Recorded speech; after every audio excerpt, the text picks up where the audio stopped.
Hi hello friends, welcome back to my channel. Friends, video ಬಂದು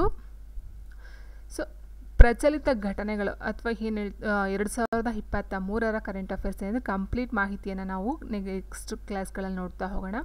so ಇಲ್ಲಿ ಒಂದು ಕ್ಲಾಸಲ್ಲಿ 2023 ಏನಿದೆ ಸೊ ಅಷ್ಟು ನಾವು ಕಂಪ್ಲೀಟ್ ಮಾಡೋದಕ್ಕೆ ಸಾಧ್ಯ ಆಗೋದಿಲ್ಲ. ಸೊ ಹಾಗಾಗಿ ಸ್ವಲ್ಪ ನಾವು ನೋಡ್ತಾ ಹೋಗೋಣ ಡೈಲಿ.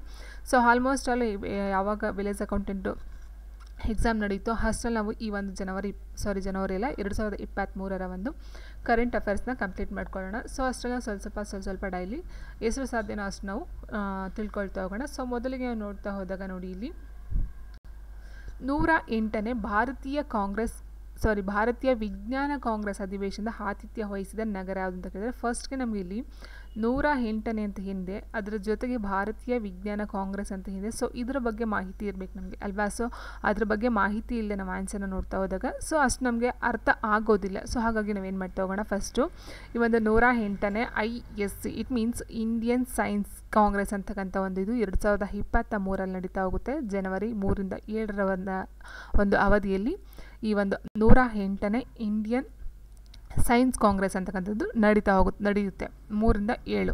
ಸೊ ಆದರೆ ಅದು ನಡೀತಕ್ಕಂಥ ಸ್ಥಳ ಯಾವುದು ಅಂತ ಹೇಳಿದಾಗ ಕೊಟ್ಟಿದೆ ನೋಡಿ, ಇಲ್ಲಿ ಮಹಾರಾಷ್ಟ್ರದ ನಾಗ್ಪುರ. ಸೊ ನಾಗ್ಪುರದಲ್ಲಿ ಈ ಒಂದು ಕಾಂಗ್ರೆಸ್ ಅಧಿವೇಶನ ನಡೀತಾ ಹೋಗುತ್ತೆ. ಆ್ಯಂಡ್ ಇದರ ಒಂದು ಅಧ್ಯಕ್ಷತೆಯನ್ನು ವಹಿಸ್ಕೊಂಡವ್ರು ಯಾರು ಅಂತ ಹೇಳಿದಾಗ ಡಾಕ್ಟರ್ ವಿಜಯಲಕ್ಷ್ಮಿ ಸಕ್ಸೇನಾರವರು ಈ ಒಂದು 108ನೇ ISCಯ ಒಂದು ಅಧ್ಯಕ್ಷತೆಯನ್ನು ವಹಿಸ್ಕೊಳ್ತಾರೆ. ಇದು ಬಂದು ಮಹಾರಾಷ್ಟ್ರದ ನಾಗ್ಪುರದಲ್ಲಿ ನಡೀತಕ್ಕಂಥ ಒಂದು ಈವೆಂಟ್ ಆಗ್ತಾ ಹೋಗುತ್ತೆ. ಆ್ಯಂಡ್ ಜನವರಿ 3ರಿಂದ 7ರ ತನಕ ನಡೀತಕ್ಕಂಥದ್ದು ಇದು 2023ರಲ್ಲಿ. ಓಕೆನಾ.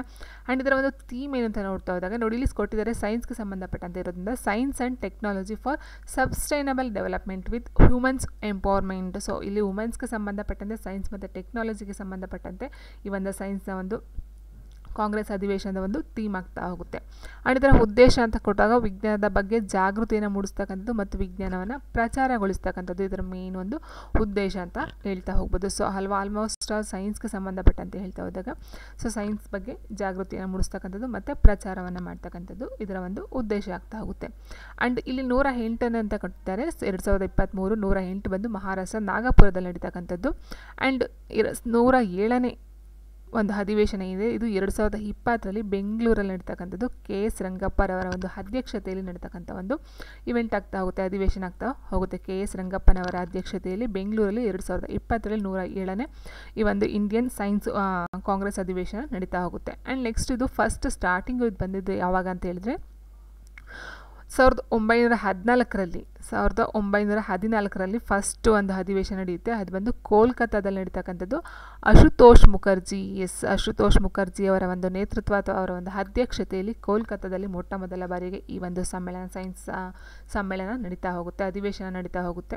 ಸೊ ಆ್ಯಂಡ್ ಇದನ್ನು ಕರ್ನಾಟಕದಲ್ಲಿ ಫಸ್ಟ್ ನಡೀತಕ್ಕಂಥದ್ದು 1912ರಲ್ಲಿ ಇದು 4th. ಸೊ ಫಸ್ಟ್ ಬಂದು ಕೋಲ್ಕತ್ತಾ, ಕರ್ನಾಟಕದಲ್ಲಿ ಮೊದಲ ಬಾರಿಗೆ 1917ರಲ್ಲಿ ನಡೆಯುತ್ತೆ. ಅದು 4ನೇ ಒಂದು ಅಧಿವೇಶನ ಆಗ್ತಾ ಹೋಗುತ್ತೆ. ಓಕೆನಾ. ಸೊ ಈಗ 108 ಬಂದು ಮಹಾರಾಷ್ಟ್ರದಲ್ಲಿ ನಡೀತಕ್ಕಂಥ ನಾಗ್ಪುರದಲ್ಲಿ, ಆ್ಯಂಡ್ 107 ಬಂದು ಬೆಂಗಳೂರಲ್ಲಿ. ಸೊ ಅದರ ಒಂದು ಅಧ್ಯಕ್ಷರು KS ರಂಗಪ್ಪನವರು ಆಗಿದ್ದರು. ಸೊ ಇಷ್ಟು ಬಂದು 108ನೇ ಒಂದು ಅಧಿವೇಶನ ಮತ್ತು ISCಯ ಒಂದು ಇನ್ಫಾರ್ಮೇಷನ್ ಆಯಿತು. ಸೊ ಈಗ ನಮಗೆ ಆನ್ಸರ್ ಗೊತ್ತಾಗಿದೆ. ಮಹಾರಾಷ್ಟ್ರದ ನಾಗ್ಪುರದಲ್ಲಿ ಈ ಒಂದು 108ನೇ ಭಾರತೀಯ ವಿಜ್ಞಾನ ಕಾಂಗ್ರೆಸ್ ಅಧಿವೇಶನದ ಒಂದು ಆತಿಥ್ಯವನ್ನು ವಹಿಸುತ್ತೆ. ಸೊ ಹಾಗಾಗಿ ಆನ್ಸರ್ ಬಂದು ಆಪ್ಷನ್ D ನಾಗ್ಪುರ ಅಥವಾ ನಾಗಪುರ ಅಂತ ಹೇಳ್ತಾ ಹೋಗಬಹುದು. ಸೊ ಇದರ ಒಂದು ಅಧ್ಯಕ್ಷರು ಸಹ ನಿಮ್ಗೆ ಕೇಳ್ತಾ ಹೋಗ್ಬೋದು, ಡಾಕ್ಟರ್ ವಿಜಯಲಕ್ಷ್ಮಿ ಸಕ್ಸೇನಾ ಅಂತಕ್ಕಂಥವ್ರು. ಸೊ ಇದನ್ನು ಸಹ ನೀವು ತಿಳ್ಕೊಂಡಿರಬೇಕಾಗುತ್ತೆ. ಆ್ಯಂಡ್ ನೆಕ್ಸ್ಟ್ ಕ್ವೆಶನ್ ನೋಡ್ತಾ ಹೋದಾಗ ನೋಡಿ ಫ್ರೆಂಡ್ಸ್, ಹೀಗಿದೆ. ಇತ್ತೀಚೆಗೆ 8ನೇ ಭಾರತ ಅಂತಾರಾಷ್ಟ್ರೀಯ ವಿಜ್ಞಾನ ಫೆಸ್ಟಿವಲ್ನ ಆತಿಥ್ಯ ವಹಿಸಿದ ನಗರ ಯಾವುದು ಅಂತ ಕೇಳಿದರೆ, ಸೊ 8ನೇ ಭಾರತ ಅಂತಾರಾಷ್ಟ್ರೀಯ ವಿಜ್ಞಾನ ಫೆಸ್ಟಿವಲ್. ಸೊ ನೋಡಿ, ಇದು ಆನ್ಸರ್ ಬಂದು ಭೂಪಾಲ್. ಸೊ ನಮ್ಗೆ ಗೊತ್ತಿದೆ ಮಧ್ಯಪ್ರದೇಶ. ಸೊ ಅಲ್ಲಿ ನಡೀತಕ್ಕಂಥದ್ದು ಭೂಪಾಲ್ನಲ್ಲಿ ಈ ಒಂದು 8ನೇ ಭಾರತ ಅಂತಾರಾಷ್ಟ್ರೀಯ ವಿಜ್ಞಾನ ಫೆಸ್ಟಿವಲ್ನ ಆತಿಥ್ಯ ವಹಿಸಿದ ನಗರ ಅಂತ ಹೇಳಿದಾಗ ಭೋಪಾಲ್. ಆ್ಯಂಡ್ ನೆಕ್ಸ್ಟು 86ನೇ ಅಖಿಲ ಭಾರತ ಕನ್ನಡ ಸಾಹಿತ್ಯ ಸಮ್ಮೇಳನ ಯಾವ ನಗರದಲ್ಲಿ ಜರುಗಿತು ಅಂತ ಕೊಟ್ಟಿದ್ದಾರೆ. ಸೊ 86ನೇ ಅಖಿಲ ಭಾರತ ಕನ್ನಡ ಸಾಹಿತ್ಯ ಸಮ್ಮೇಳನ ಯಾವ ನಗರದಲ್ಲಿ ಜರುಗಿತು? ಮಂಡ್ಯ, ಹಾವೇರಿ, ಕಲಬುರಗಿ, ಧಾರವಾಡ. ಸೊ ನೋಡಿ, ಇಲ್ಲಿ ಇದು 86. ಈಗ ಇದು 86 ಅಂತ ಹೇಳಿದ್ರೆ 2023ರ ಒಂದು ಅಖಿಲ ಭಾರತ ಕನ್ನಡ ಸಾಹಿತ್ಯ ಸಮ್ಮೇಳನ ಈಗ 2024 ಇದು ವರ್ಷ ನಡೀತಕ್ಕಂಥದ್ದು. 2024 ಇನ್ನೂ ನಡೆದಿಲ್ಲ. ಇದು ಮಂಡ್ಯದಲ್ಲಿ ನಡೀತಕ್ಕಂಥ ಒಂದು ಕಾರ್ಯಕ್ರಮವನ್ನು ಅಂತ ಡಿಸೈಡ್ ಮಾಡಿದ್ದಾರೆ.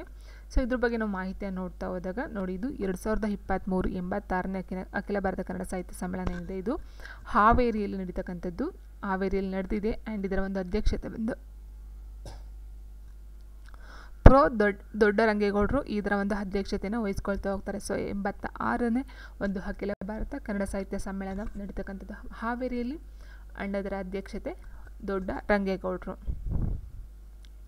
ಆ್ಯಂಡ್ ಇದರ ಒಂದು ಧ್ಯೇಯವಾಕ್ಯ ಅಂತ ಹೇಳಿದಾಗ ಸಾಮರಸ್ಯ ಭಾವ ಕನ್ನಡ ಜೀವ ಅಂತಕ್ಕಂಥದ್ದು ಇದರ ಒಂದು ಧ್ಯೇಯವಾಕ್ಯ. 2023ರ ಒಂದು ಧ್ಯೇಯವಾಕ್ಯ ಆಗ್ತಾ ಹೋಗುತ್ತೆ. ಸೊ ಇದು 2023 ಆಯಿತು. ಯಾಕಂದರೆ ಈಗ ಆಲ್ರೆಡಿ 24 ಇರೋದ್ರಿಂದ ಈ ಸರಿದು ಸಹ ಇದು ಹೊರ ಹೊಮ್ಮಿದೆ. ಅದರ ಬಗ್ಗೆ ಅಧ್ಯಕ್ಷರಿನ್ನ ಯಾರು ಅಂತ ಡಿಸೈಡ್ ಆಗಿಲ್ಲ. ಬಟ್ 2016 82ನೇ ರಾಯಚೂರಲ್ಲಿ ನಡೆಯುತ್ತೆ. ಅಧ್ಯಕ್ಷರು ಬಂದು ಬರಗೂರು ರಾಮಚಂದ್ರಪ್ಪನವರು. 17 ಬಂದು ಮೈಸೂರಲ್ಲಿ ನಡೆಯುತ್ತೆ ಚಂದ್ರಶೇಖರ್ ಪಾಟೀಲ್ ಅವರ ಅಧ್ಯಕ್ಷತೆಯಲ್ಲಿ. ಆ್ಯಂಡ್ 84ನೇದು ಬಂದು ಧಾರವಾಡದಲ್ಲಿ ಸೇಮ್ ಚಂದ್ರಶೇಖರ್ ಕಂಬಾರ್ ಅವರ ಒಂದು ಇದರಲ್ಲಿ ಬರ್ತಾ ಹೋಗುತ್ತೆ. ಆ್ಯಂಡ್ 85ನೇದು ಬಂದು ಕಲಬುರಗಿಯಲ್ಲಿ HS ವೆಂಕಟೇಶ್ ಮೂರ್ತಿ ಅವರ ಒಂದು ಅಧ್ಯಕ್ಷತೆಯಲ್ಲಿ ಬರ್ತಾ ಹೋಗುತ್ತೆ. ಸೊ ಇದು ಕನ್ನಡ ಪೇಪರ್ ಏನು ಕಂಪಲ್ಸರಿ ಮಾಡಿದ್ದಾರೆ. ಸೊ ಅದರಲ್ಲಿ ಎಕ್ಸಾಮಲ್ಲಿ ಸಹ ಕೇಳ್ಬೋದು ಅಥವಾ GK ಪೇಪರಲ್ಲೂ ಸಹ ಕೇಳ್ತಾ ಹೋಗ್ತಾರೆ.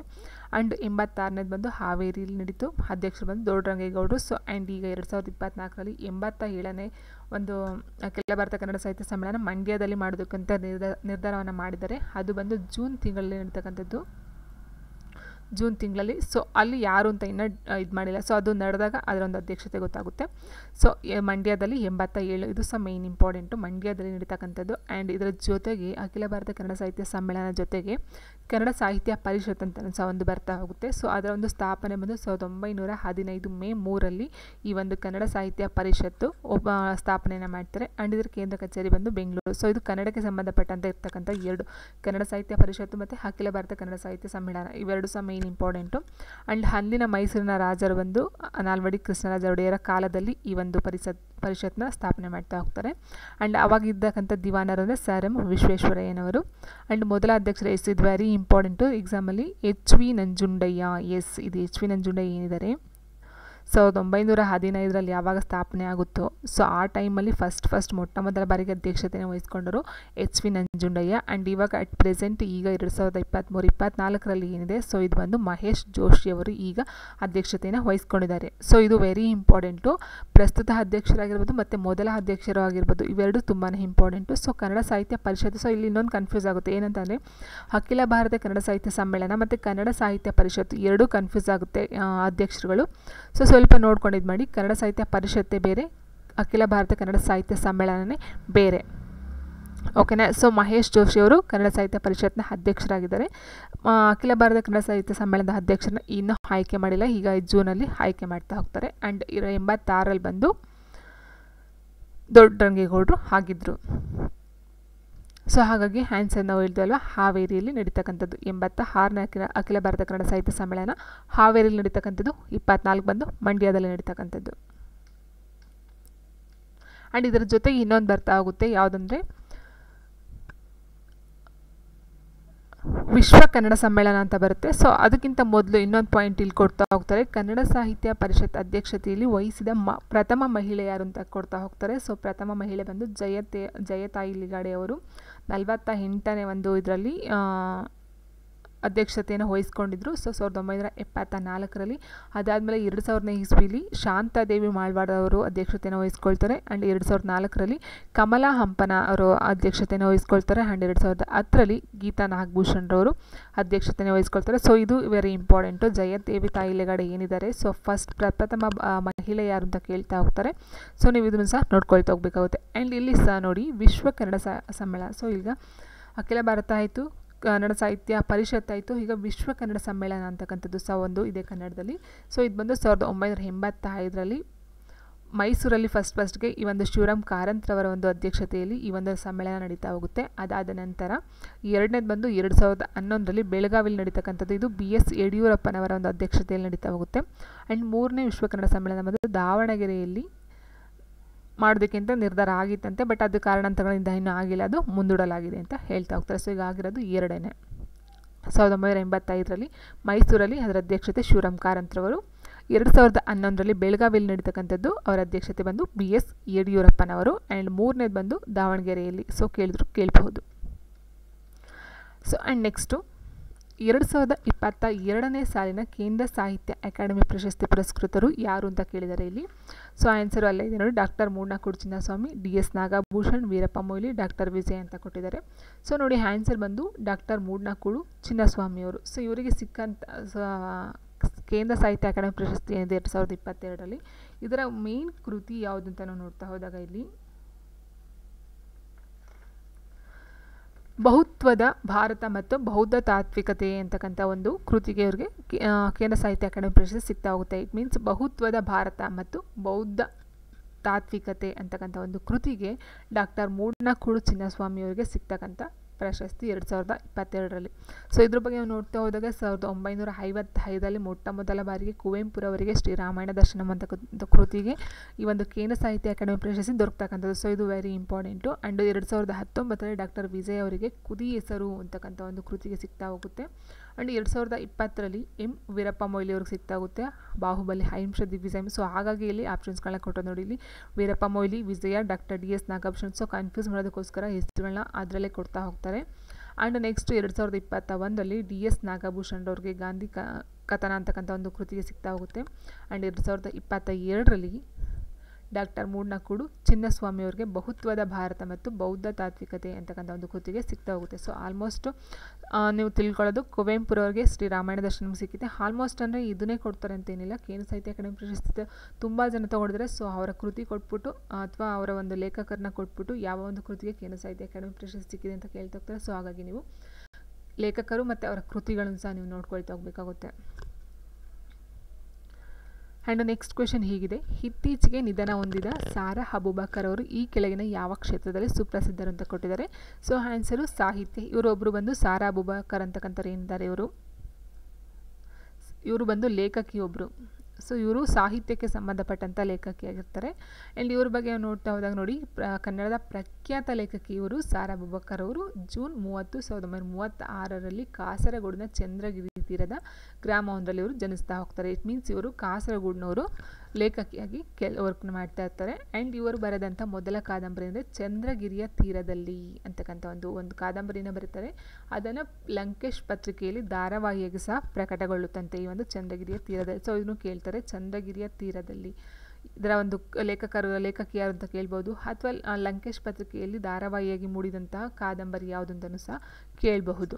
ಆ್ಯಂಡ್ ಈ ಥರ ಕಾದಂಬರಿಗಳು ಅಂತ ಹೇಳಿದಾಗ ಸಹನ ಆಗಿರ್ಬೋದು, ಆ್ಯಂಡ್ ನೋಡಿ ವಜ್ರಗಳು, ಕದನ ವಿರಾಮ, ಸುಳಿಯಲ್ಲಿ ಸಿಕ್ಕವರು, ಆ್ಯಂಡ್ ಪ್ರವಾಹ ಸುಳಿ, ಸೊ ಈ ತಳ ಒಡೆದ ದೋಣಿ, ಪಂಜರ ಮುಂತಾದ ಒಂದು ಕಾದಂಬರಿಗಳಿಂದ ಬರಿತಾ ಹೋಗ್ತಾರೆ. ಆ್ಯಂಡ್ ಇದರ ಜೊತೆಗೆ ಕಥಾ ಸಂಕಲನಗಳು ಅಂತ ಹೇಳ್ತಾ ಹೋದಾಗ ಚಪ್ಪಲಿಗಳಾಗಿರ್ಬೋದು, ಪಯಣ ಮತ್ತು ಇತರ ಕಥೆಗಳಾಗಿರ್ಬೋದು, ಅರ್ಧರಾತ್ರಿಯಲ್ಲಿ ಹುಟ್ಟಿದ ಕೂಸು, ಸೊ ಇದು ವೆರಿ ಇಂಪಾರ್ಟೆಂಟು, ಆ್ಯಂಡ್ ಕೆಡ್ಡ ಮುಂತಾದಂಥ ಒಂದು ಕಥಾ ಸಂಕಲನಗಳನ್ನ ಅವರು ಬರಿತಾ ಹೋಗ್ತಾರೆ. ಆ್ಯಂಡ್ ಬಾನುಲಿ ನಾಟಕಗಳಿಂದವೆ ನೋಡಿದ್ದು ಕಮರಿದ ಕನಸು, ಇದು ವೆರಿ ಇಂಪಾರ್ಟೆಂಟು, ಎಕ್ಸಾಮ್ಸಲ್ಲಿ ಕೇಳ್ತಾ ಹೋಗ್ತಾರೆ. ಆ್ಯಂಡ್ ಮಗಳು ಹುಟ್ಟಿದಳು, ತೇಲಾಡುವ ಮೋಡಗಳು, ಸೊ ಇದು ಸಹ ವೆರಿ ಇಂಪಾರ್ಟೆಂಟು. ಆ್ಯಂಡ್ ತಾಳ, ಹೀಗೂ ಒಂದು ಬದುಕು ಮುಂತಾದ ಒಂದು ಬಾನುಲಿ ನಾಟಕಗಳನ್ನು ಅವರು ಬರಿತಾ ಹೋಗ್ತಾರೆ. ಆ್ಯಂಡ್ ಲೇಖನ ಮತ್ತು ಅನುವಾದಗಳ ಮಾಡ್ತಕ್ಕಂಥದ್ದು ಯಾವುದಂದರೆ ಲೇಖನ ಗುಚ್ಛ, ಮನೋಮಿ, ಬಲೆ, ನಾನಿನ್ನು ನಿದ್ರಿಸುವೆ, ಸೊ ಈ ಥರ ಕಾದಂಬರಿಗಳನ್ನ ಇವರು ಅನುವಾದನೂ ಸಹ ಮಾಡ್ತಾ ಹೋಗ್ತಾರೆ. ಆ್ಯಂಡ್ ಇವರ ಒಂದು ಮೇಯ್ನ್ ಪ್ರವಾಸ ಕಥನ ಯಾವುದು ಅಂತ ಹೇಳಿದ್ರೆ ಐಷಾರಾಮದಲ್ಲಿ. ಎಸ್, ಇದು ಕೇಳ್ತಾ ಹೋಗ್ತಾರೆ. ಐಷಾರಾಮದಲ್ಲಿ ಅಂತಕ್ಕಂಥ ಒಂದು ಪ್ರವಾಸ ಕಥನವನ್ನು ಯಾರು ಬರೆದ್ರು ಅಂತ ಕೇಳ್ಬೋದು, ಅಥವಾ ಸಾರಾ ಅಬೂಬಕರ್ ಅವರ ಪ್ರವಾಸ ಕಥನ ಯಾವುದು ಅಂತಲೂ ಸಹ ಕೇಳ್ತಾ ಹೋಗ್ಬೋದು. ಐಷಾರಾಮದಲ್ಲಿ ಅಂತಕ್ಕಂಥದ್ದು ಉತ್ತರ ಆಗ್ತಾ ಹೋಗುತ್ತೆ. ಸೊ ಆ್ಯಂಡ್ ನೆಕ್ಸ್ಟು ನೋಡ್ತಾ ಹೋದಾಗ ಇವ್ರ ಬಗ್ಗೆ ಇನ್ನೂ ಸಾರಾ ಅಬೂಬಕರ್ ಅವರಿಗೆ ಕರ್ನಾಟಕ ಸಾಹಿತ್ಯ ಅಕಾಡೆಮಿ ಪ್ರಶಸ್ತಿ ಸಿಗ್ತಾ ಹೋಗುತ್ತೆ. ಆ್ಯಂಡ್ ದಾನ ಚಿಂತಾಮಣಿ ಅತ್ತಿಮಬ್ಬೆ ಪ್ರಶಸ್ತಿ ಸಹ ಸಿಗ್ತಾ ಹೋಗುತ್ತೆ. ಆ್ಯಂಡ್ ಕನ್ನಡ ಸಾಹಿತ್ಯ ಪರಿಷತ್ತಿನ B ಸರೋಜಾದೇವಿ ಪ್ರಶಸ್ತಿ, ಸಹನ ಕಾದಂಬರಿಗೆ ವರ್ಧಮಾನ ಪ್ರಶಸ್ತಿ, ಆ್ಯಂಡ್ ಸುಳಿಯಲ್ಲಿ ಸಿಕ್ಕವರ ಕೃತಿಗೆ ಮಾತೋಶ್ರೀ ರತ್ನಮ್ಮ ಹೆಗಡೆ ಪ್ರಶಸ್ತಿ ಮತ್ತು ಸಂದೇಶ ಪ್ರಶಸ್ತಿ, ಅನುಪಮ ಪ್ರಶಸ್ತಿ, ಕರ್ನಾಟಕ ರಾಜ್ಯೋತ್ಸವ ಪ್ರಶಸ್ತಿ, ಹಂಪಿ ವಿಶ್ವವಿದ್ಯಾನಿಲಯದ ನಾಡೋಜ ಪ್ರಶಸ್ತಿ, ಆ್ಯಂಡ್ ಮಾಸ್ತಿ ಪ್ರಶಸ್ತಿ, ನೃಪತುಂಗ ಪ್ರಶಸ್ತಿ, ಈ ಥರ ಹಲವಾರು ಪ್ರಶಸ್ತಿಗಳು ಸಹ ಇವರಿಗೆ ಸಿಗ್ತಾ ಹೋಗ್ತವೆ. ಸೊ ಎಷ್ಟು ಪ್ರಶಸ್ತಿ ಸಿಕ್ಕಿದೆ ನೋಡಿ ಇಲ್ಲಿ.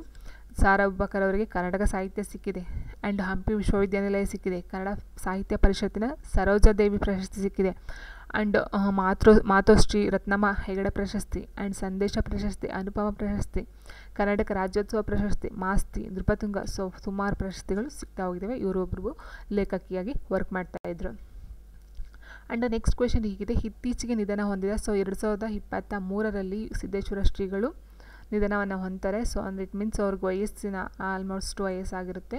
ಸೊ ಅವರು ನಿಧನವನ್ನು ಹೊಂದ್ತಾರೆ. ಇವರನ್ನು ಉತ್ತರ ಕರ್ನಾಟಕದ ನಡೆದಾಡುವ ದೇವರು ಅಂತ ಸಹ ಕರೀತಾ ಹೋಗ್ತಾರೆ. ಇವರು ನೆಲೆಸಿದ್ದ ಆಶ್ರಮ ಯಾವುದು ಅಂತ ಕೇಳಿದರೆ ಆನ್ಸರು ಆಪ್ಷನ್ ಸಿ, ಜ್ಞಾನಯೋಗಿ ಆಶ್ರಮ. ಆ್ಯಂಡ್ ನೆಕ್ಸ್ಟ್ ಕ್ವೆಶನ್ ಹೀಗಿದೆ, ಇತ್ತೀಚೆಗೆ ಕ್ಯಾನ್ಸರ್ ರೋಗದಿಂದ ನಿಧನ ಹೊಂದಿದ ಫುಟ್ಬಾಲ್ ದಂತಕತೆ ಕಪ್ಪು ಹವಳ ಅಥವಾ ಬ್ಲ್ಯಾಕ್ ಪರ್ಲ್ ಅಂತ ಹೆಸರನ್ನು ಪಡೆದಂತಹ ಪೀಲೆ ಅವರು ಯಾವ ದೇಶದವರು ಅಂತ ಕೇಳ್ತಾ ಹೋಗಿದ್ದಾರೆ. ಎಸ್, ಪೀಲೆ ಅವರನ್ನು ಫುಟ್ಬಾಲ್ ದಂತಕತೆ ಅಥವಾ ಕಪ್ಪು ಹವಳ ಈ ಥರ ಎಲ್ಲ ಕರೀತಾ ಇದ್ರಂತೆ. ಸೊ ಇದು ವೆರಿ ಇಂಪಾರ್ಟೆಂಟು. ಅವರು ಈಗ ನಿಧನವನ್ನು ಹೊಂದ್ತಾರೆ. ಆದರೆ ಅವರು ಯಾವ ದೇಶದವರು ಅಂತ ಕೇಳಿದರೆ ಆನ್ಸರು ಬ್ರೆಜಿಲ್.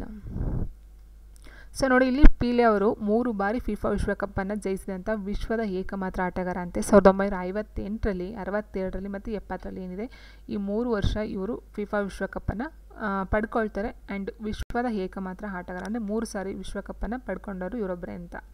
ಆ್ಯಂಡ್ ಫುಟ್ಬಾಲ್ ವಿಶ್ವಕಪ್ ಗೆದ್ದಂತಹ ಅತ್ಯಂತ ಕಿರಿಯ ಆಟಗಾರನು ಸಹ ಆಗಿದ್ರಂತೆ ಇವರು. 17 ವರ್ಷ 249 ದಿನ ಅಂತ ಹೇಳ್ತಾ ಹೋಗ್ತಾರೆ. ಆ್ಯಂಡ್ 1000ಕ್ಕೂ ಅಧಿಕ ಗೋಲ್ಡ್ ಹೊಡೆದ ಆಟಗಾರ ಅಂತ. ಸೊ ನೋಡಿ, ಗೋಲ್ಡನ್ನು 1000ಕ್ಕೂ ಹೆಚ್ಚು ಗೋಲ್ಡ್ ಮೆಡಲ್ಗಳನ್ನು ತೊಗೊಂಡಿದ್ರಂತೆ. ಆ್ಯಂಡ್ ಗರಿಷ್ಠ ಹ್ಯಾಟ್ರಿಕ್ ಗೋಲ್ ಅಂತ ಸಹ ಹೊಡೆದಿದ್ರಂತೆ. ಆ್ಯಂಡ್ ವಿಶ್ವಕಪ್ ಹ್ಯಾಟ್ರಿಕ್ ಹೊಡೆದ ಕಿರಿಯ ಆಟಗಾರ. ಸೊ ಅಂದರೆ ಇಟ್ ಮೀನ್ಸ್ ಫುಟ್ಬಾಲ್ ವಿಶ್ವಕಪ್ಪು ಸಹ ಇವರು ಕಿರಿಯ ಆಟಗಾರ, ಆ್ಯಂಡ್ ವಿಶ್ವಕಪ್ಪನ್ನು ಪಡ್ಕೊಂಡಂಥ ಕಿರಿಯ ಆಟಗಾರ. ಆ್ಯಂಡ್ 1000ಕ್ಕೂ ಹೆಚ್ಚು ಅಧಿಕ ಗೋಲ್ಡ್ಗಳನ್ನು ಪಡ್ಕೊಂಡಿದ್ರು. ಆ್ಯಂಡ್ ಗರಿಷ್ಠ ಹ್ಯಾಟ್ರಿಕ್ ಗೋಲ್ಗಳನ್ನು ಸಹ ಪಡ್ಕೊಂಡಿದ್ರು. ಸೊ ಹೀಗಾಗಿ ಇವರು ಬ್ರೆಜಿಲ್ನವರು 3 ಬಾರಿ ಫಿಫಾ ವಿಶ್ವಕಪ್ಪನ್ನು ಪಡ್ಕೊಂಡಂಥ ವಿಶ್ವದ ಏಕಮಾತ್ರ ಆಟಗಾರ. ಸೊ ಹಾಗಾಗಿ ಇವ್ರನ್ನ ಏನಂತ ಕರೀತಾರೆ, ಹವಳ ಬ್ಲ್ಯಾಕ್ ಪರ್ಲ್ ಅಥವಾ ಕಪ್ಪು ಹವಳ ಅಥವಾ ಫುಟ್ಬಾಲ್ ದಂತಕತೆ ಅಂತ ಸಹ ಇವ್ರನ್ನ ಕರೀತಾ ಹೋಗ್ತಾರೆ. ಆ್ಯಂಡ್ ನೆಕ್ಸ್ಟ್, ವಿಶ್ವದ ಅತಿ ಉದ್ದನೆಯ ನದಿ ಕ್ರೂಸ್ ಗಂಗಾ ವಿಲಾಸ್ ಕ್ರೂಸ್ ಅಂತೆ ಪ್ರಧಾನಿ ನರೇಂದ್ರ ಮೋದಿ ಚಾಲನೆ ನೀಡಿದರು. ಹಾಗಾದರೆ ಇದು ಯಾವ 2 ನಗರಗಳ ನಡುವೆ ಸಂಚರಿಸಲಿದೆ ಅಂತ ಕೇಳಿದರೆ ಸೊ ವಾರಣಾಸಿ, ದಿಬ್ರುಗಢ್ ಅಂತಕ್ಕಂಥ ಒಂದು ಉತ್ತರ ಕೊಡ್ತಾ ಹೋಗ್ತೀವಿ. ಆ್ಯಂಡ್ ಇದರ ಬಗ್ಗೆ ನಾವು ನೋಡ್ತಾ ಹೋದಾಗ ನೋಡಿ, ಇಲ್ಲಿ ಪ್ರಧಾನಮಂತ್ರಿಯವರು ಶ್ರೀ ನರೇಂದ್ರ ಮೋದಿಯವರು ವಾರಣಾಸಿಯಿಂದ ಜನವರಿ 13ರಂದು ಫ್ಲ್ಯಾಗ್ ಆಫ್ ಮಾಡಿದ್ದು 2023ರಲ್ಲಿ ಫ್ಲ್ಯಾಗ್ ಆಫ್ ಮಾಡಿದ್ದು ವಿಶ್ವದ ಅತಿ ಉದ್ದವಾದ ನದಿ ವಿಹಾರ MV ಗಂಗಾ ವಿಲಾಸ್ ಫೆಬ್ರವರಿ 28ರಂದು ದಿಬ್ರುಗಢದಲ್ಲಿ ತನ್ನ ಪ್ರಯಾಣವನ್ನು ಮುಕ್ತಾಯಗೊಳಿಸಿದಂತೆ. ಆ್ಯಂಡ್ ಅದೇ ದಿನ ದಿಬ್ರುಗಢ್ನಲ್ಲಿ ಭಾರತ ಸರ್ಕಾರದ ಬಂದರುಗಳು, ಹಡಗು ಮತ್ತು ಜಲಮಾರ್ಗಗಳ ಸಚಿವಾಲಯದ ಆಶ್ರಯದಲ್ಲಿ ಭಾರತದ ಒಳನಾಡು ಜಲಮಾರ್ಗಗಳ ಪ್ರಾಧಿಕಾರ ಸ್ವಾಗತ ಸಮಾರಂಭವನ್ನು ಆಯೋಜಿಸುತ್ತದೆ. ಸೊ ಇಲ್ಲಿ ನೋಡಿ, ಎಲ್ಲಿಂದ ಎಲ್ಲಿಗೆ ಅಂತ ಪಾಯಿಂಟ್ ಕೇಳಿದಾರಲ್ವಾ. ಸೊ ಯಾವ 2 ನಗರಗಳ ನಡುವೆ ಅಂತ ಹೇಳಿದರೆ, ಆ್ಯಂಡ್ ಇಲ್ಲಿ ಮೇಯ್ನಾಗಿ ಕೇಳಿ ಇದೊಂದೇ ಕ್ವಶನ್ಸ್ ಕೇಳ್ತಾರೆ ಅಂತ ಏನಿಲ್ಲ, ಯಾರು ಚಾಲನೆ ನೀಡಿದರು ಅಂತ ಕೇಳ್ಬೋದು, ನರೇಂದ್ರ ಮೋದಿಯವರು. ಆ್ಯಂಡ್ ಯಾವ 2 ನಗರಗಳ ನಡುವೆ ಅಂತ ಕೇಳ್ಬೋದು. ಆ್ಯಂಡ್ ಇಲ್ಲಿ ನದಿ ಕ್ರೂಸ್ ಗಂಗಾ ವಿಲಾಸ್ ಕ್ರೂಸ್ ಅಂತ ಏನಿದೆ ಸೊ ಅದರ ನೇಮು ಸಹ ಮೆನ್ಷನ್ ಮಾಡ್ತಾ ಕೇಳ್ಬೋದು, ಯಾವೊಂದು ವಿಶ್ವದ ಅತಿ ಉದ್ದನೆಯದು ಕ್ರೂಸ್ ಅಂತ. ಆ್ಯಂಡ್ ಈ ಒಂದು ಏನಿದೆ MV ಗಂಗಾ ವಿಲಾಸ, ಇದನ್ನು ಯಾವ ಒಂದು ಸಚಿವಾಲಯದ ಅಡಿಯಲ್ಲಿ ಮಾಡಿದ್ದಾರೆ ಅಂತಲೂ ಸಹ ಕೇಳ್ತಾ ಹೋಗ್ಬೋದು. ಸೊ ಹಡಗು ಭಾರತ ಸರ್ಕಾರ ಬಂದರುಗಳು, ಹಡಗು ಮತ್ತು ಜಲಮಾರ್ಗಗಳ ಸಚಿವಾಲಯದ ಆಶ್ರಯದಲ್ಲಿ ಒಳನಾಡು ಜಲಮಾರ್ಗಗಳ ಪ್ರಾಧಿಕಾರ ಮಾಡ್ತಕ್ಕಂಥದ್ದು ಇದು. ಸೊ ಈ ಪಾಯಿಂಟು ಮೆನ್ಷನ್ ಮಾಡ್ತಾ ಹೋಗ್ತಾರೆ. ಸೊ ಎಕ್ಸಾಮಲ್ಲಿ ಯಾವ ಪಾಯಿಂಟ್ ಎಲ್ಲಿ ಕೇಳ್ತಾರೆ ಅಂತ ಗೊತ್ತಿಲ್ಲ. ಸೊ ನೋಡಿ, ಇಲ್ಲಿ MV ಗಂಗಾ ವಿಲಾಸ್ ಯೋಜನೆಯನ್ನು ಯಾವುದರ ಅಡಿಯಲ್ಲಿ ಅಥವಾ ಯಾವ ಒಂದು ಪ್ರಾಧಿಕಾರ ವಹಿಸ್ಕೊಂಡಿತ್ತು ಅಂತಲೂ ಕೇಳ್ಬೋದು, ಅಥವಾ ಯಾರ ಒಂದು ಅಧ್ಯಕ್ಷತೆಯಲ್ಲಿ ಇದು ನಡೀತು ಅಂತಲೂ ಕೇಳ್ಬೋದು. ಆ್ಯಂಡ್ ಈ ಒಂದು ವಿಶ್ವದ ಅತಿ ಉದ್ದವಾದ ನದಿ ವಿಹಾರ ಯಾವುದಂತ ಸಹ ಕೇಳ್ತಾ ಹೋಗ್ಬೋದು. ಆ್ಯಂಡ್ ಇಲ್ಲಿ ನರೇಂದ್ರ ಮೋದಿಯವರ ಜೊತೆಗೆ ಶಿಫ್ಟಿಂಗ್ ಮತ್ತು ಜಲಮಾರ್ಗಗಳ ಸಚಿವರಂತ Shri Sarbananda Sonowal is very important. So ಯಾಕಂದರೆ ಇವೆಲ್ಲ ನಮಗೆ ಅಷ್ಟಾಗಿ ಗೊತ್ತಾಗ್ತಾ ಹೋಗಲ್ಲ. ಈ ಒಂದು ಪಾಯಿಂಟ್ಗಳನ್ನ ನೋಡ್ತಾ ಹೋದಾಗ ಗೊತ್ತಾಗೋದು. ಸಚಿವ ಯಾರು ಅಂತ ಕೇಳ್ತಾರೆ ನೋಡಿ, ಸರ್ಬಾನಂದ ಸೋನೋವಾಲ್ ಅವರು ಮತ್ತು ಇತರ ಕೇಂದ್ರ ಸಚಿವರು, ರಾಜ್ಯ ಸಚಿವರು ಮತ್ತು ರಾಜ್ಯ ತಾಂತ್ರಿಕರು ಇವರೆಲ್ಲ ಈ ಒಂದು ಇದರಲ್ಲಿ ಭಾಗವಹಿಸ್ತಾ ಹೋಗ್ತಾರೆ. ಆ್ಯಂಡ್ ನೆಕ್ಸ್ಟ್ ಕ್ವೆಶನು, 2022ರ ಅಂಧರ T20 ವಿಶ್ವಕಪ್ ಚಾಂಪಿಯನ್ ತಂಡ ಯಾವುದು ಅಂತ ಕೇಳಿದರೆ ಭಾರತ. ಸೊ ಇಲ್ಲಿ 2022ರ ಅಂಧರ T20 ವಿಶ್ವಕಪ್ ಚಾಂಪಿಯನ್ ತಂಡದ ಒಂದು ರನ್ನರ್ ಆಫ್ ಬಂದು ಬಾಂಗ್ಲಾದೇಶ, ವಿನ್ನರ್ ಬಂದು ಭಾರತ ಆಗಿರುತ್ತೆ. ಸೊ ಅದರ ಒಂದು ನಾಯಕ ಬಂದು ಅಜಯ್ ಕುಮಾರ್ ರೆಡ್ಡಿ ಅವರು ಆಗ್ತಾ ಹೋಗ್ತಾರೆ. ಸೊ ರನ್ನರ್ ಆಫ್ ಬಂದು ಬಾಂಗ್ಲಾದೇಶ, ಚಾಂಪಿಯನ್ ತಂಡ ಬಂದು ಭಾರತ. ಸೊ ಇದು ಬಂದು 2022ರ T20 ವಿಶ್ವಕಪ್ ಚಾಂಪಿಯನ್ ತಂಡ. ಆ್ಯಂಡ್ ನೆಕ್ಸ್ಟ್ ಕ್ವೆಶನ್ ಹೀಗಿದೆ, 24 ಅವರ್ ಡ್ರಿಂಕ್ ಫ್ರಮ್ ಟ್ಯಾಪ್ ಎಂಬ ಯೋಜನೆಯನ್ನು ಆರಂಭಿಸಿದ ರಾಜ್ಯ ಸರ್ಕಾರ ಯಾವುದು ಅಂತ ಕೇಳಿದರೆ, so answer Odisha. Okay, Odisha. So ಇದ್ರ ಬಗ್ಗೆ ಇನ್ಫಾರ್ಮೇಷನ್ ಕಲೆಕ್ಟ್ ಮಾಡ್ತಾ ಹೋಗ್ತೀವಿ ಅಂದರೆ ನೋಡಿ, ಇಲ್ಲಿ ಒಡಿಸ್ಸಾದ ಪುರಿ ಟ್ಯಾಪ್ನಿಂದ ಪಾನೀಯ ಸೌಲಭ್ಯವನ್ನು ಹೊಂದಿರುವ ರಾಜ್ಯದ ಮೊದಲ ನಗರವಾಗಿದೆ. ಸೊ ಒಡಿಶಾ ಭುವನೇಶ್ವರ್ ಅಂತಕ್ಕಂಥದ್ದು ಇದರ ಒಂದು ರಾಜಧಾನಿ ಅಲ್ವಾ. ಸೊ ಭುವನೇಶ್ವರದ ಪುರಿ ಅಂತಕ್ಕಂಥ ಒಂದು ನಗರ ರಾಜ್ಯದಲ್ಲಿ, ಇಟ್ ಮೀನ್ಸ್ ಒಡಿಶಾ ರಾಜ್ಯದಲ್ಲಿ ಮೊಟ್ಟ ಮೊದಲ ನಗರ ಆಗಿದೆ. ಆದರೆ ಇಲ್ಲಿ ಕೇಳೋದು ಕ್ವಶನ್ ಏನಂತಂದರೆ 24 ಅವರ್ ಡ್ರಿಂಕ್ ಫ್ರಮ್ ಟ್ಯಾಪ್ ಎಂಬ ಯೋಜನೆಯನ್ನು ಆರಂಭಿಸಿದ ರಾಜ್ಯ ಅಂತ ಕೇಳಿದರೆ, ಸೊ ಆರಂಭವನ್ನು ಮಾಡಿದ್ದು ಒಡಿಸ್ಸಾ. ಓಕೆನಾ, ಆರಂಭ ಮಾಡಿದ್ದು ಒಡಿಸ್ಸಾ. ಆದರೆ ಅದನ್ನು ಕಂಪ್ಲೀಟ್ ಮಾಡ್ತಕ್ಕಂಥ ಫಸ್ಟ್ ನಗರ ಯಾವುದು ಅಂತ ಹೇಳಿದ್ರೆ ಒಡಿಸ್ಸಾದ ಪುರಿ ಅಂತಕ್ಕಂಥ ಒಂದು ನಗರ. ಸೊ ಇದು ವೆರಿ ಇಂಪಾರ್ಟೆಂಟು. ಅಲ್ಲಿ ರಾಜ್ಯನ ಕೇಳಿದರೆ, ಸೊ ಇಲ್ಲಿ ನಗರನೂ ಸಹ ಕೇಳ್ಬೋದು, ಅದನ್ನು ಕೇಳಲ್ಲ ಅಂತೇನಿಲ್ಲ, ನಗರನೂ ಸಹ ಕೇಳ್ಬೋದು. ಸೊ ಪುರಿ ಅಂತಕ್ಕಂಥ ನಗರದಲ್ಲಿ ಮೊಟ್ಟ ಮೊದಲ ಅಥವಾ ಫಸ್ಟಿಗೆ ಈ ಒಂದು ಏನು ಟ್ಯಾಪ್ನಿಂದ ಪಾನೀಯ ಸೌಲಭ್ಯ ಅಂತಕ್ಕಂಥ ಸೌಲಭ್ಯ ಇದೆ, ಸೊ ಅದನ್ನು ಕಂಪ್ಲೀಟ್ ಮಾಡ್ತಾ ಹೋಗುತ್ತೆ. ಆ್ಯಂಡ್ ಇದರ ಅರ್ಥ, ನಗರವು ಈಗ ಸುರಕ್ಷಿತ ಕುಡಿಯುವ ನೀರನ್ನು ಹೊಂದಿದ್ದು ಮತ್ತಷ್ಟು ಶೋಧನೆ ಅಗತ್ಯವಿಲ್ಲದೆ ಅಡುಗೆ ಮತ್ತು ಕುಡಿಯಲು ನಲ್ಲಿಯಿಂದ ನೇರವಾಗಿ ಬಳಸಬಹುದು ಒಂದು. ಆ್ಯಂಡ್ ಇನ್ನೂ ಒಂದು ಪಾಯಿಂಟ್ ಏನಂತ ಅಂದರೆ ಇದರಲ್ಲಿ ಪ್ಲಾಸ್ಟಿಕ್ಕನ್ನು ಅವಾಯ್ಡ್ ಮಾಡ್ತಕ್ಕಂಥದ್ದು. ಸೊ 24 ಗಂಟೆ ಏನಿದೆ, ಸೊ 24 ಗಂಟೆ ಏನಿದೆ, 24 ಗಂಟೆನೂ ಸಹ ನಾವು ಟ್ಯಾಪಿಂದ ನೆಲ್ಲಿಯಿಂದ ನೀರನ್ನು ತೊಗೊಂಡ್ರೆ, ಸೊ ಅಲ್ಲಿ ಪ್ಲಾಸ್ಟಿಕ್ ಬಾಟಲ್ಗಳ ಅವಾಯ್ಡ್ ಮಾಡಬಹುದು. ಸೊ ಪ್ಲಾಸ್ಟಿಕ್ಕನ್ನು ಅವಾಯ್ಡ್ ಮಾಡಬಹುದು ಅನ್ನೋದು ಮೇನ್ ರೀಸನ್ನು ಸಹ ಆಗ್ತಾ ಹೋಗುತ್ತೆ ಇಲ್ಲಿ. ಸೊ ಅಡುಗೆ ಮತ್ತು ಕುಡಿಯಲು ನಲ್ಲಿನ ನೇರವಾಗಿ ಬಳಸಬಹುದು. ಓಕೆ, ಅದರ ಜೊತೆಗೆ ಪ್ಲಾಸ್ಟಿಕ್ಕನ್ನು ಅವಾಯ್ಡ್ ಮಾಡ್ತಕ್ಕಂಥದ್ದು ಸಹ ಉದ್ದೇಶ ಆಗ್ತಾ ಹೋಗುತ್ತೆ. ಹಾಗಾಗಿ ಒಡಿಸ್ಸಾದ ಮುಖ್ಯಮಂತ್ರಿ ನವೀನ್ ಪಟ್ನಾಯಕ್ ರವರು ಸೋಮವಾರ ಸುಜಲಾ ಅಥವಾ ಪಾನೀಯದಿಂದ ಟ್ಯಾಪ್ ಮಿಷನನ್ನು ಉದ್ಘಾಟಿಸ್ತಾರೆ. ಸೊ ಸುಜಲಾ ಅಂತ ಯಾವುದಕ್ಕೆ ಸಂಬಂಧಪಟ್ಟದೆ ಅಂತಲೂ ಸಹ ಕೇಳ್ತಾ ಹೋಗ್ತಾರೆ. ಸುಜಲಾ ಅಂತಕ್ಕಂಥದ್ದು ಏನು, ಸುಜಲಾ ಅಂತಕ್ಕಂಥದ್ದು ಯಾವ ಒಂದು ರಾಜ್ಯದಲ್ಲಿ ಜಾರಿಗೆ ತಂದಿದ್ದು ಅಂತಲೂ ಸಹ ಕೇಳ್ತಾ ಹೋಗ್ತಾರೆ. ಸೊ ಆ್ಯಂಡ್ ನೆಕ್ಸ್ಟು, ಒಡಿಸ್ಸಾ ಸರ್ಕಾರದ ಟ್ಯಾಪ್ನಿಂದ ಡ್ರಿಂಕ್ ಫ್ರಮ್ ಮಿಷನ್ ನಗರದಾದ್ಯಂತ 24 ಗಂಟೆಗಳ ಗುಣಮಟ್ಟದ ಕುಡಿಯುವ ನೀರನ್ನು ಟ್ಯಾಪ್ನಿಂದ ಹೊಂದಿರುವ ದೇಶದಲ್ಲಿ ಮೊದಲನೆಯದಾಗಿದೆ ಅಂತ ಸಹ ಹೇಳಿದ್ದಾರೆ. ಸೊ ಇಲ್ಲಿ ಆಲ್ಮೋಸ್ಟ್ ನೀವು ಕಲ್ತ್ಕೋಬೇಕಾದ್ರೆ ಏನಂತಂದರೆ, ಈ ಒಂದು 24 ಗಂಟೆ ನೆಲ್ಲಿನಲ್ಲಿ ನೀರೇನು ಬರುತ್ತೋ, ಸೊ ಅದನ್ನು ಮೊಟ್ಟ ಮೊದಲ ಬಾರಿಗೆ ಜಾರಿಗೆ ತಂದಿದ್ದು ಒಡಿಸ್ಸಾ. ಆ್ಯಂಡ್ ಒಡಿಸ್ಸಾದಲ್ಲಿ ಪುರಿ ಅಂತಕ್ಕಂಥ ಒಂದು ನಗರ ಅದನ್ನು ಕಂಪ್ಲೀಟ್ ಮಾಡುತ್ತೆ ಬೇಗ.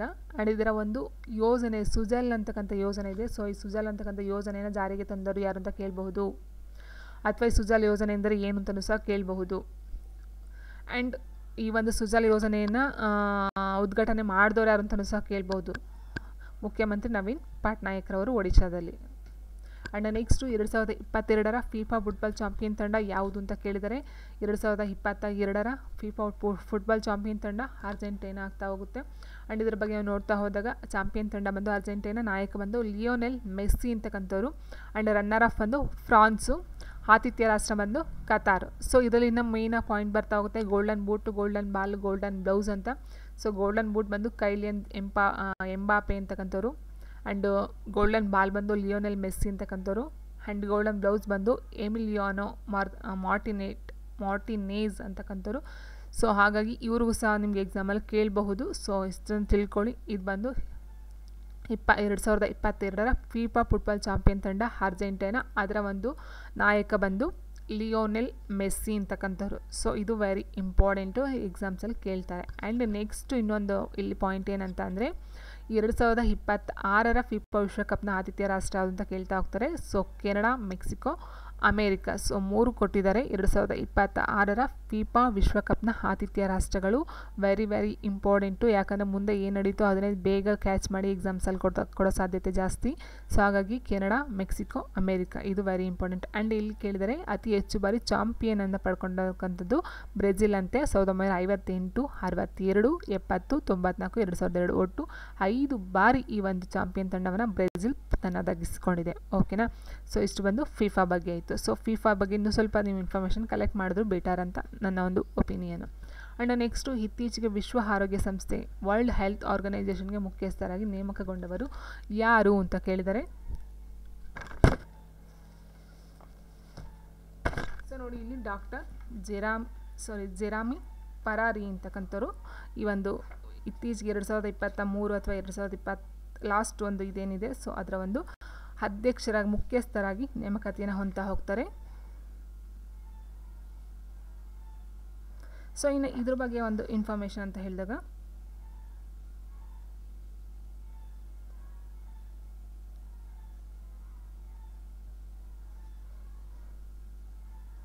ಸೊ ನೋಡಿ ಇದು WHO ಅದರ ವಿಸ್ತೃತ ರೂಪ ನಮಗೆ ಕೇಳ್ತಾ ಹೋಗ್ತಾರೆ. WHO ಇದರ ಒಂದು ವಿಸ್ತೃತ ರೂಪ ಅಂತ ಕೇಳ್ತಾರೆ. ಸೊ ಅದನ್ನು ಸಹ ನೀವು ನೋಡ್ಕೊಳ್ತಾ ಹೋಗಬೇಕಾಗುತ್ತೆ. ವರ್ಲ್ಡ್ ಹೆಲ್ತ್ ಆರ್ಗನೈಜೇಷನ್ ಅಂತಕ್ಕಂಥದ್ದು ಇದರ ಒಂದು ಇದೇನಿದೆ ಏನು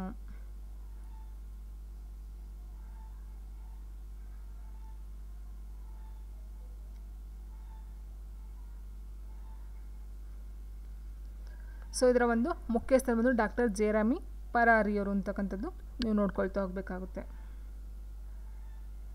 ಆ್ಯಂಡ್ ನೆಕ್ಸ್ಟು ಈ ವಿಶ್ವ ಆರೋಗ್ಯ ಸಂಸ್ಥೆ ಏನಿದೆ ಇದರ ಒಂದು ಫಸ್ಟ್ ಸ್ಟಾರ್ಟಿಂಗು ಇದು ಸ್ಥಾಪನೆ ಆಗ್ತಕ್ಕಂಥದ್ದು 1948ರಲ್ಲಿ 1948 ಏಪ್ರಿಲ್ 7ರಂದು ನಡೀತಾ ಹೋಗುತ್ತೆ. 1948 ಏಪ್ರಿಲ್ 7ರಂದು ಫಸ್ಟ್ಗೆ ಈ ಒಂದು ವಿಶ್ವ ಆರೋಗ್ಯ ಸಂಸ್ಥೆಯನ್ನು ಸ್ಥಾಪನೆ ಮಾಡ್ತಾರೆ. ಇದರ ಒಂದು ಪ್ರಮುಖವಾಗಿ ಕೇಳ್ತಕ್ಕಂಥ ಮೇನ್ ಕ್ವಶನ್ ಅಂತಂದರೆ ಇದರ ಮುಖ್ಯ ಕಚೇರಿ ಎಲ್ಲಿದೆ ಅಂತ ಕೇಳ್ತಾ ಹೋಗ್ತಾರೆ. ಸೊ ಸ್ವಿಟ್ಜರ್ಲ್ಯಾಂಡ್ನ ಜಿನೇವಾದಲ್ಲಿ ಇರ್ತಕ್ಕಂಥದ್ದು. ಸ್ವಿಟ್ಜರ್ಲ್ಯಾಂಡ್ನ ಜಿನೇವಾದಲ್ಲಿ ಒಂದು ಮುಖ್ಯ ಕಚೇರಿ ಇರ್ತಕ್ಕಂಥದ್ದು. ಆ್ಯಂಡ್ ಇದು ಮೇಯ್ನಾಗಿ ಅಷ್ಟು ಕೇಳ್ತಾ ಹೋಗ್ತಾರೆ. ಸೊ ಅದನ್ನು ನೋಡ್ಕೊಳ್ತಾ ಹೋಗಿ. ಈ ಒಂದು ವಿಶ್ವ ಆರೋಗ್ಯ ಸಂಸ್ಥೆ ಒಂದು ಪ್ರಮುಖ ಉದ್ದೇಶ ಅಥವಾ ಏನಕ್ಕೆ ಸ್ಥಾಪನೆ ಮಾಡೋರು ಅಂತ ಹೇಳಿದಾಗ ನೋಡ್ತಾ ಹೋದಾಗ ಇಲ್ಲಿ ವಿಶ್ವ ಆರೋಗ್ಯ ಸಂಸ್ಥೆಯು ಸಂವಿಧಾನಕ್ಕೆ ಒಟ್ಟು ಈಗಿರ್ತಕ್ಕಂಥದ್ದು 194 ರಾಷ್ಟ್ರಗಳು. 194 ಸ್ಟಾರ್ಟಿಂಗು ಇದನ್ನು ಸಹಿ ಆಗ್ತಕ್ಕಂಥದ್ದು 61 ದೇಶಗಳು. ಸ್ಟಾರ್ಟಿಂಗ್ ಫಸ್ಟ್ ಸ್ಥಾಪನೆ ಆಗುತ್ತಲ್ಲ ಆವಾಗ 61 ದೇಶಗಳು ಇದು ಸಹಿಯನ್ನು ಹಾಕ್ತವೆ. ಇದರ ಮೇನ್ ಇಂಟೆನ್ಷನ್ ಅಥವಾ ಉದ್ದೇಶ ಏನು ಅಂತ ಹೇಳಿದಾಗ ಲೈಂಗಿಕ ಮತ್ತು ಸಂತಾನೋತ್ಪತ್ತಿ, ಆರೋಗ್ಯ, ಪೋಷಣೆ, ಆಹಾರ ಭದ್ರತೆ, ಆರೋಗ್ಯಕರ ಆಹಾರ ಸೇವನೆ ಮತ್ತು ಪ್ರಸ್ತುತ ಆದ್ಯತೆಗಳಿಗೆ ಮೇಯ್ನಾಗಿ ಇಲ್ಲಿ ಆದ್ಯತೆಯನ್ನು ಕೊಡ್ತಾ ಹೋಗ್ತಾರೆ. ಇಟ್ ಮೀನ್ಸ್ ಲೈಂಗಿಕ ಮತ್ತು ಸಂತಾನೋತ್ಪತ್ತಿ ಆಗಿರ್ಬೋದು, ಆರೋಗ್ಯ ಮೇಯ್ನಾಗಿ ವಿಶ್ವ ಆರೋಗ್ಯ ಸಂಸ್ಥೆ ಆರೋಗ್ಯ ಆ್ಯಂಡ್ ಪೋಷಣೆಗೆ ಒಂದು ಇದನ್ನು ಕೊಡ್ತಾ ಹೋಗ್ತಾರೆ. ಆ್ಯಂಡ್ ಆಹಾರ ಭದ್ರತೆ ಆ್ಯಂಡ್ ಆರೋಗ್ಯಕರ ಆಹಾರ ಸೇವನೆ. ಸೊ ಇದರ ಮುಖ್ಯ ಉದ್ದೇಶ ಆಗ್ತಾ ಹೋಗುತ್ತೆ. ಇದು ಬಂದು ಜಿನೇವಾದಲ್ಲಿರ್ತಕ್ಕಂಥದ್ದು 1948ರಲ್ಲಿ ಸ್ಥಾಪನೆಯಾಗಿದ್ದು ಒಟ್ಟು ಸ್ಥಾಪನೆ ಆದಾಗ 61 ರಾಷ್ಟ್ರಗಳು ಸಹಿಯನ್ನು ಹಾಕಿರ್ತಾರೆ. ಆ್ಯಂಡ್ ನೆಕ್ಸ್ಟ್ ಕ್ವಶನ್ ಹೀಗಿದೆ, ಇತ್ತೀಚೆಗೆ ಯಾವ ದಿನವನ್ನು diaspora reliable partners for India's progress in Amrit Kaal ಎಂಬ ದೇವವಾಕ್ಯದೊಂದಿಗೆ 17ನೇ ಪ್ರವಾಸಿ ಭಾರತೀಯ ದಿವಸ್ ಅನ್ನು ಆಚರಿಸಲಾಯಿತು ಅಂತ ಕೇಳ್ತಾ ಹೋಗ್ತಾರೆ. ಸೊ ಇಲ್ಲಿ ಕೇಳೋದು ಭಾರತೀಯ ದಿವಸು. ಸೊ ಇದು ಜನವರಿ 9. ಯಾಕೆ ಅಂತ ಹೇಳಿದ್ರೆ ಜನವರಿ 9ರಂದು. ಸೊ ನೋಡಿ ಇಲ್ಲಿ 2 ಕ್ವಶನ್ ಏನಂದರೆ ಧ್ಯೇಯವಾಕ್ಯ ಅವರಿಗೆ ಕೊಟ್ಟಿದ್ದಾರೆ ನೋಡಿ. ಈ ಒಂದು ಧ್ಯೇಯವಾಕ್ಯನೂ ಸಹ ಕೇಳ್ತಾ ಹೋಗ್ಬೋದು. ಧ್ಯೇಯವಾಕ್ಯ ಅಲ್ಲ, ಅದು ಧ್ಯೇಯವಾಕ್ಯ. ಆ್ಯಂಡ್ ಭಾರತೀಯ ದಿವಸವನ್ನು ಯಾವತ್ತು ಆಚರಣೆ ಮಾಡ್ತಾರೆ ಅಂತಲೂ ಸಹ ಕೇಳ್ಬೋದು. ಜನವರಿ 9ರಂದು ಆಚರಣೆ ಮಾಡ್ತಾರೆ. ಏನಕ್ಕೆ ಅಂತ ಕೇಳ್ತಾ ಹೋದಾಗ ಮಹಾತ್ಮ ಗಾಂಧೀಜಿಯವರು ದಕ್ಷಿಣ ಆಫ್ರಿಕಾದಿಂದ ಭಾರತದ ಮುಂಬೈಗೆ ಹಿಂದಿರುಗಿದ ದಿನವನ್ನು ಜನವರಿ 9ರಂದು ಆಚರಣೆಯನ್ನು ಮಾಡ್ತಾ ಹೋಗ್ತಾರೆ. ಆ್ಯಂಡ್ ಈ ಘಟನೆಯು 1915ರಲ್ಲಿ ನಡೀತಕ್ಕಂಥದ್ದು. ಆ್ಯಂಡ್ ಇದು ಮೇನ್ ಇಂಟೆನ್ಷನ್ ಏನಂತಂದರೆ ಭಾರತದ ಅಭಿವೃದ್ಧಿಗೆ ಅನಿವಾಸಿ, ಇಟ್ ಮೀನ್ಸ್ ಬೇರೆ ದೇಶದಿಂದ ಬರ್ತಕ್ಕಂಥ ಒಂದು ಏನಿರ್ತಾರೆ ಸೊ ಅವರಿಗೆ ಸಮುದಾಯದ ಕೊಡುಗೆಯನ್ನು ಎತ್ತಿ ಹಿಡಿಯಲು ಈ ದಿನವನ್ನು ಆಚರಣೆಗೆ ಮಾಡ್ತಾ ಹೋಗ್ತಾರೆ. ಆ್ಯಂಡ್ ನೆಕ್ಸ್ಟ್ ಕ್ವೆಶನ್ ಹೀಗಿದೆ, 2023ರ 26ನೇ ರಾಷ್ಟ್ರೀಯ ಯುವ ಉತ್ಸವ ಯೂತ್ ಫೆಸ್ಟಿವಲ್ ರಾಷ್ಟ್ರೀಯ ಯುವ ಉತ್ಸವ ಏನಿದೆ ಆತಿಥ್ಯವನ್ನು ವಹಿಸಿದ ನಗರ ಯಾವುದು ಅಂತ ಕೇಳಿದರೆ ಹುಬ್ಬಳ್ಳಿ ಮತ್ತು ಧಾರವಾಡ. ಸೊ ನೋಡಿ ಇಲ್ಲಿ 26ನೇ ರಾಷ್ಟ್ರೀಯ ಯುವ ಉತ್ಸವ ಇದು 2023. ಇದು ಹುಬ್ಬಳ್ಳಿ ಧಾರವಾಡದಲ್ಲಿ ಈ ಸರಿ ನಡೀತಕ್ಕಂಥದ್ದು. ಆ್ಯಂಡ್ ಇದರ ಬಗ್ಗೆ ಒಂದು ಇನ್ಫಾರ್ಮೇಷನ್ ನೋಡ್ತಾ ಹೋದಾಗ ನೋಡಿ, ಇದು ಉದ್ಘಾಟನೆ ಮಾಡೋದು ನರೇಂದ್ರ ಮೋದಿಯವರು. ಧ್ಯೇಯವಾಕ್ಯ ಬಂದು ವಿಕಸಿತ ಯುವ ವಿಕಸಿತ ಭಾರತ ಅಂತಕ್ಕಂಥದ್ದು. ಮಾಸ್ಕಟ್ ಬಂದು ಚಂಪಿ ಚಿಕ್ಕ ಅಂತಕ್ಕಂಥ ಒಂದು ಮಾಸ್ಕಟ್ಟು. ಲಾಂಛನವನ್ನು ರೂಪಣೆ ಮಾಡ್ತಕ್ಕಂಥವ್ರು ಒಡಿಸ್ಸಾದ ಬನಿಲಾಲ್ ಕೇತ್ಕಿ ಅಂತಕ್ಕಂಥವ್ರು ಈ ಒಂದು ಲಾಂಛನವನ್ನು ರೆಡಿ ಮಾಡ್ತಾರೆ. ಆ್ಯಂಡ್ 25ನೇ ರಾಷ್ಟ್ರೀಯ ಯುವ ಉತ್ಸವದ ಆತಿಥ್ಯ ಬಂದು ಪುದುಚೇರಿಯಲ್ಲಿ ಮಾಡ್ತಕ್ಕಂಥದ್ದು. ಸೊ ಪುದುಚೇರಿಯಲ್ಲಿ. ಆ್ಯಂಡ್ ನೆಕ್ಸ್ಟು ಅಂತಾರಾಷ್ಟ್ರೀಯ ಯುವಕರ ದಿನ ನೋಡಿ, ಇದು ಅಂತಾರಾಷ್ಟ್ರೀಯ ಯುವಕರ ದಿನ ಬಂದು ಆಗಸ್ಟ್ 12. ಬಟ್ ನ್ಯಾಷನಲ್ ಯುವಕರ ಯೂತ್ಸ್ ಡೇ ಅಂದರೆ ರಾಷ್ಟ್ರೀಯ ಯೂತ್ಸ್ ಡೇ ಬಂದು ಜನವರಿ 12.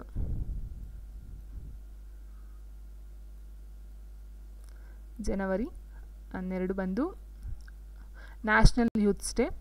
ಇಂಟರ್ನ್ಯಾಷನಲ್ ಯೂತ್ಸ್ ಡೇ ಬಂದು ಆಗಸ್ಟ್ 12. ಸೊ ಜನವರಿ 12 ಏನಕ್ಕೆ ಸ್ವಾಮಿ ವಿವೇಕಾನಂದರವರ ಒಂದು ಹುಟ್ಟಿದ ದಿನವನ್ನು ಯೂತ್ಸ್ ಡೇ ಆಗಿ ಆಚರಣೆ ಮಾಡ್ತಾರೆ. ಸೊ ಅಂತಾರಾಷ್ಟ್ರೀಯ ಯುವಕರ ದಿನ ಬಂದು ಆಗಸ್ಟ್ 12ರಂದು ಆಚರಣೆಯನ್ನು ಮಾಡ್ತಾ ಹೋಗ್ತಾರೆ. ಸೊ ಇಷ್ಟು ಇವತ್ತಿನ ವಿಡಿಯೋ ಆಗಿತ್ತು ಫ್ರೆಂಡ್ಸ್. ವಿಡಿಯೋ ಇಷ್ಟ ಲೈಕ್ ಮಾಡಿ, ಶೇರ್ ಮಾಡಿ, ಕಮೆಂಟ್ ಮಾಡಿ ಅಂತ ಹೇಳ್ತಾ ಥ್ಯಾಂಕ್ ಯು ಫಾರ್ ವಾಚಿಂಗ್.